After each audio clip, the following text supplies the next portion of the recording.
ಪವಾಡ ಪುರುಷನ ಪುಣ್ಯಕ್ಷೇತ್ರ ನೋಡೋಣ ಬನ್ನಿರಿ ಶಿಕಾಪುರ. ಪವಾಡ ಪುರುಷನ ಪುಣ್ಯಕ್ಷೇತ್ರ ನೋಡೋಣ ಬನ್ನಿರಿ ಶಿಕಾಪುರ. ದೇವಲೋಕದ ನಂದೀಶ್ವರ, ದೇವಲೋಕದ ನಂದೀಶ್ವರ, ಕೊಟ್ಟೂರ ಸ್ವಾಮಿಯ ಅವತಾರ. ಪವಾಡ ಪುರುಷನ ಪುಣ್ಯಕ್ಷೇತ್ರ ನೋಡೋಣ ಬನ್ನಿರಿ ಶಿಕಾಪುರ. ಪವಾಡ ಪುರುಷನ ಪುಣ್ಯಕ್ಷೇತ್ರ ನೋಡೋಣ ಬನ್ನಿರಿ ಶಿಕಾಪುರ.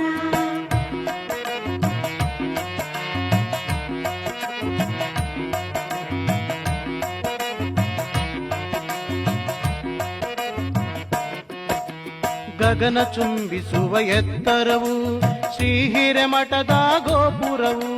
ಶ್ರೀ ಹಿರೇಮಠದ ಗೋಪುರವು ಗುರುವಿನ ಸನ್ನಿಧಿ ಸುಂದರವು, ಸತ್ಯ ಧರ್ಮಗಳ ಸಂಗಮವು.